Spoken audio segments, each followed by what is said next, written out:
Hello, I'm John Garvin, the writer and director, and I'm here with... Sam Witwer. I play Deacon St. John in Days Gone. Yeah, and we're here to talk about the alternate path demo. So we did 2 demos for E3 this year.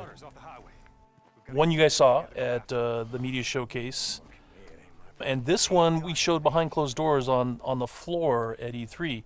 And so for the first time, we're releasing it online so that everybody can kind of take a look at it. And I thought I'd just talk a little bit about, what the differences are, and just kind of like just show you what we were trying to accomplish this year.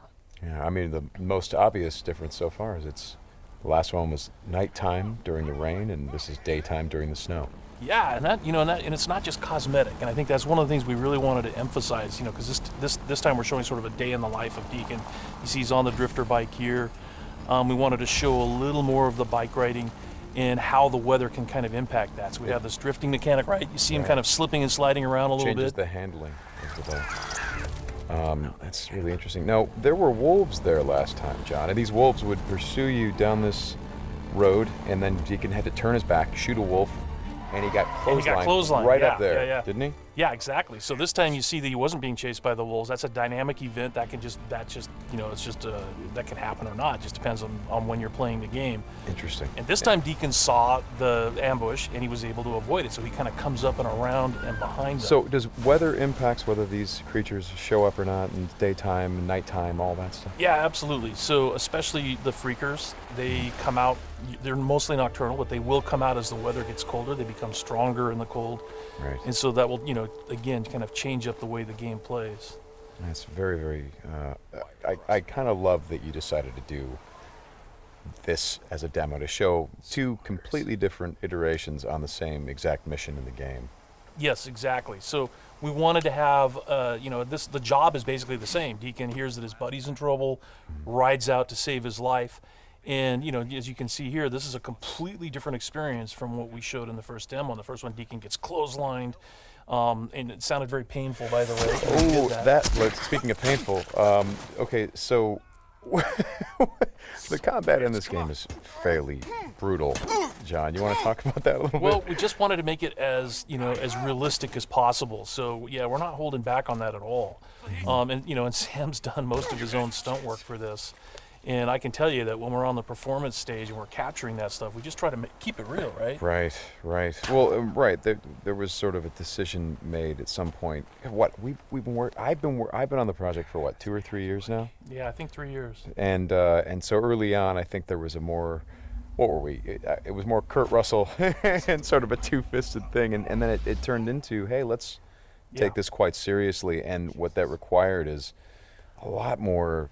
Taking this combat stuff and showing the horror of the violence that happens and it were this type of circumstance to take place. I mean, realism, weirdly enough, is the thing we keep going back to when it comes to not just the stunts, but also the performance style. I think, it was very important that it doesn't seem like a bunch of actors, saying lines. It was all very incidental. And we wanted the world to sort of reflect that as well. So you saw there that, Deacon broke into that emergency vehicle and found some supplies. So this is what we're calling our survival vision. So you saw that earlier when he was looking at Manny's bike on the ground. And it's just kind of a way of seeing tracks in the world and sort of imagining what might have happened.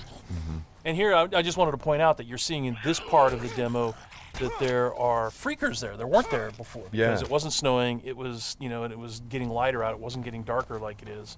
And so, it changes up the way you can play through the level. And what is this? We call this the meat wall. The meat wall. Yeah, and it's not just there, to make the guys who put them up to seem evil. They're there for a purpose because, again, freakers are living creatures. They eat. That's their primary thing. They want to eat. And so you hang these dead freakers up, and any freaker, rather than coming into their camp like you see here, they would actually stop and snack. Yeah, exactly. Yeah. And then the same thing with this freaker that they've hung upside down. There's a bear trap underneath it, and they use that because a freaker will come, be attracted to the meat, and then hit that trap. Interesting. Another thing you just saw, by the way, is that tin can. The tin can trap that you that's an alarm that the marauders will put up. And this is, again, some of the things that marauder camps just do. And you find these marauder camps throughout the world. You'll find traps like that, and then if you're careful and you're paying attention, you can avoid them. Because in the first demo, Deacon didn't avoid it, and he set off that alarm. Right. Now this is the same tactic that he used last time. Throws the rock to get someone to lure him over and have him step in the bear trap. But this one plays out a little bit differently than last time. One of the things that struck me, and we've talked about this obviously as we've shot, but there's an effort of the other Marauders to get this guy to shut up, and he won't. Yeah, and so in the first demo, Deacon's heading on down the trail, and you can hear that happening behind him. Right. And this time we're showing what happened. So, he's watching everybody react to this poor guy trapped in the in that bear trap, and she just is like, shut up, shut up, shut up, and then just loses it and shoots the guy. Right. Right. And of course, in the meantime, Deacon is crafting a Molotov and just takes them all out. Right. Oh boy, that's good. Ow. Ow. So again, it's like in the previous demo, Deacon would have gone off to the trail down to the right. This time he's going to head this way. He follows the tracks, and comes under a sniper attack. Now let me ask you something about the survival. Okay, there's a sniper attack coming, but the survival vision is, if you don't say upgrade your survival vision, can you miss clues? I mean, are there things that you would get if you upgraded your survival vision that would help you complete the mission better? Exactly, and you have to, we have a whole skill tree, and it's all tied to the experience that you can earn as you're just playing through the game, and then you can upgrade those things. What's happening here? We got a freaker tied to a tree. Yeah, so this is another type of trap that Marauders will set. They will basically chain freakers to the perimeter of their camps, and they use them as kind of an alarm system. And then that, you saw that Marauder there. He was just tormenting the poor freaker, and then so Deacon kind of takes advantage of that. Well, and you think for a moment that Deacon is the guy, he's sort of helping the freaker by, getting the guy that taunted him. Is like, no, and then he's going to take the freaker out right afterward. Exactly. And this is a bit of silent sniping using the crossbow. Yeah, so this whole sequence at the end plays out very differently. In the first demo, you saw Deacon use a swarm. He weaponized a swarm, lured them into the camp, and then they kind of did the work for him. There's no swarm in this run-through. Right. So the player really has to go in and use what we're calling our strategic sandbox combat, and that's just, stealth mechanics and setting and using traps, whole arsenal of weapons. You see there's a variety of weapons that Deacon's going to use through this, including the crossbow. He crafts his own bolts. And he's got to figure out how to get up to Manny, using his combat skills instead of doing it strategically. So straighten me out. Those bonfires, were those there in the previous demo? No, they weren't. Right. So that's another big difference. Is that if you come here during the day, it's like in the media showcase demo, there was like kind of a fight club thing going on. Right. They were punching each other, and everybody was just sort of getting into it. Nobody's really paying attention to what's going on. Yeah. And now it's getting dark and it's cold out. So they've built these bonfires. So. And again, it's not just a cosmetic change in the way the... Well, it's cold, right? Yeah, it's because it's cold. They have to build some... So it changes the way the Marauders behave in the level. Mm-hmm. Well, that's very... Again, this is part of the reason why I love that you did this as a demo, because the behavior of all of these things, not just the freakers, but the Marauders, everything, there's a logic to it. You can track why they're doing the things that they're doing. And you can use it to your advantage in the gameplay. That's kind of what I like about this so much. And that's really what we wanted to showcase this year, is that it's an open world game, and everything you see around here. And again, we're only playing this two different ways. You saw that waterfall way up there off in the distance. There's a bridge that goes in front of that. If you had a sniper rifle and enough ammunition, you could have driven your bike all the way up there. There's trails that go all the way up there, and you could have used your sniper rifle to take out this entire camp, because it would have taken them a while to figure out where the shots were coming from and to get to you. So, that's a different way to play. There's another way to play, by the way, where you could have just stealthed in through the entire camp if you had the skills to do it. And you could have just taken everybody out silently, or almost everybody.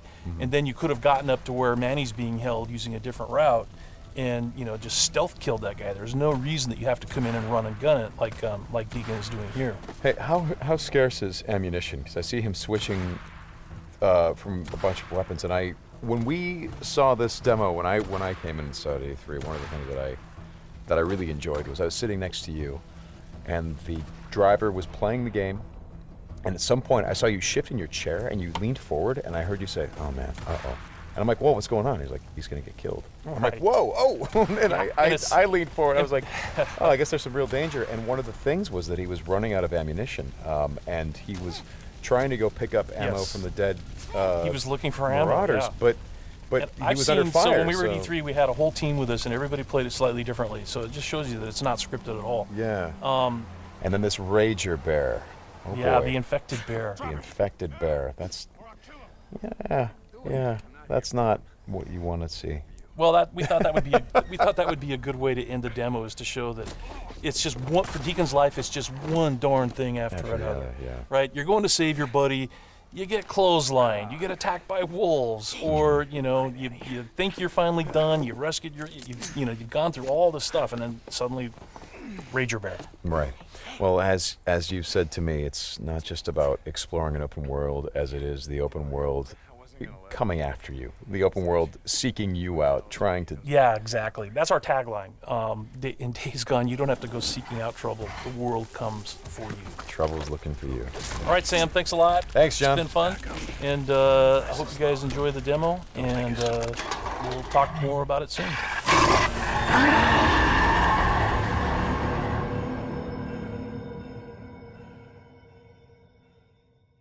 PlayStation